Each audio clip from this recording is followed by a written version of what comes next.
Assalamualaikum warahmatullahi wabarakatuh. Hai, welcome back to my channel. Kembali lagi di Edula, Edukasi with Charla.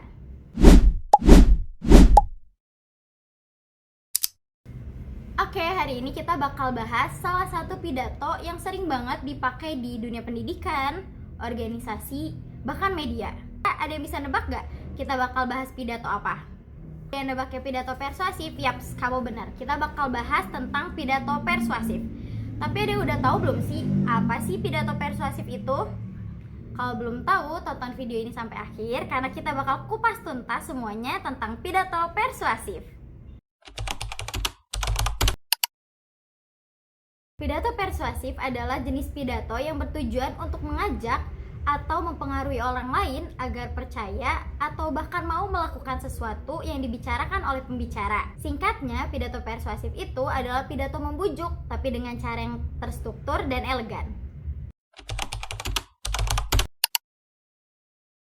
Tujuan utama dari pidato persuasif itu untuk meyakinkan pendengar. Artinya, kita pengen nih, pendengar itu bisa percaya apa yang kita sampaikan dan kalau bisa, mau ikut melakukan sesuatu yang kita ajak. Contohnya nih, kayak kita ngajak mereka melakukan hal-hal kebaikan atau hal-hal positif seperti menjaga lingkungan, stop bullying, atau menjaga lingkungan sekolah. Nah, seperti itu.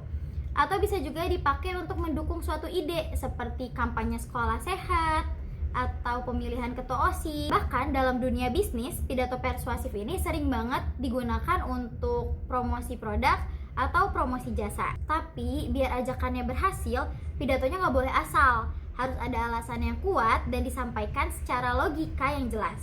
Dan kalau bisa juga menyentuh perasaan, karena kadang orang bukan berubah karena fakta aja, tapi karena mereka ngerasa relate dengan apa yang kita bicarakan.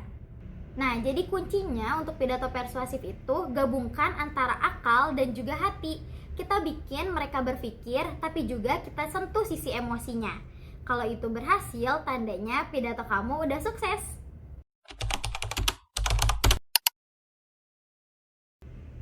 Oke, sekarang kita masuk ke ciri-ciri pidato persuasif. Biar teman-teman ini bisa tahu nih, bisa ngebedain mana pidato yang sekedar informatif dan mana pidato yang punya daya bujuk. Ciri yang pertama dari pidato persuasif. Yang pertama, pasti ada unsur ajakan.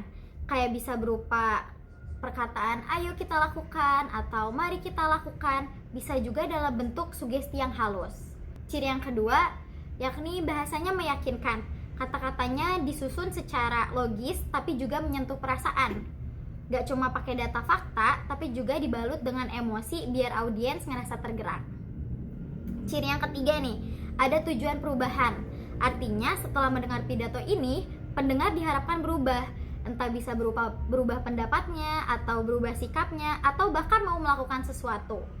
Jadi pidato persuasif ini bukan sekedar menyampaikan, tapi benar-benar ingin menggerakkan. Dan satu lagi, gaya penyampaiannya harus kuat dan percaya diri. Karena sekuat apapun isi pidatonya, kalau si pembicaranya ragu-ragu, pesannya nggak akan sampai.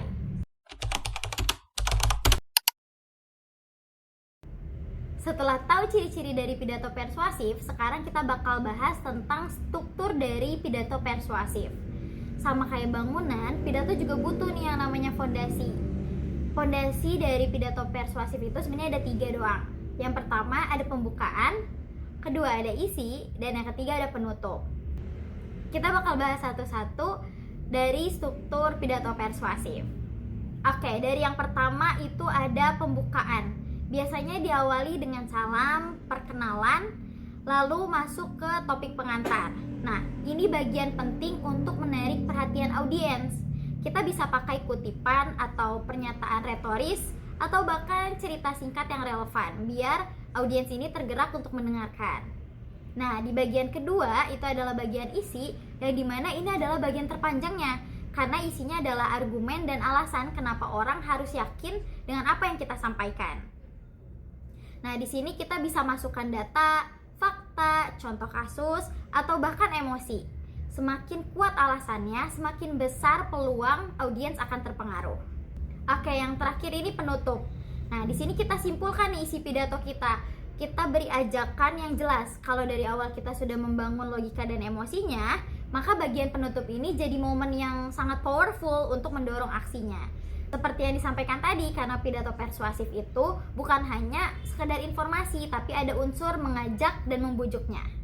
Nah, tadi di awal aku udah ngejelasin nih tentang definisi, tujuan, ciri-ciri, dan juga struktur dari pidato persuasif.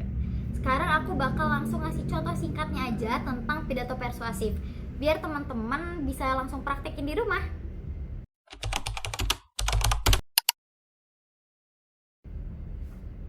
Assalamualaikum warahmatullahi wabarakatuh. Sebelumnya, selamat pagi semuanya. Izinkan saya memperkenalkan diri. Saya Sarlais Firman Putri. Di sini saya bakal ngejelasin tentang pentingnya bahasa Arab. Bahasa Arab bukan sekedar bahasa agama saja, tapi ia adalah pintu untuk menuju pemahaman yang mendalam tentang Al-Quran, hadis, sejarah, bahkan dunia pendidikan global.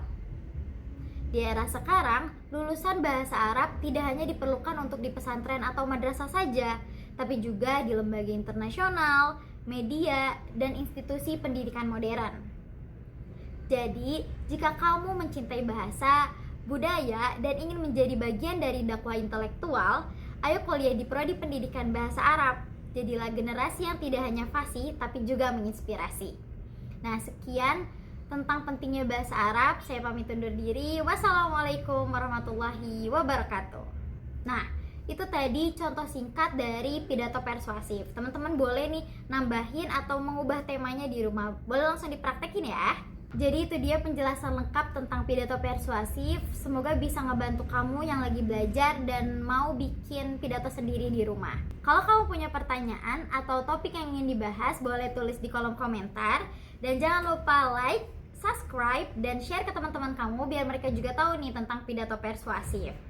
Sampai jumpa di video selanjutnya. Terima kasih. Wassalamualaikum warahmatullahi wabarakatuh. Bye-bye.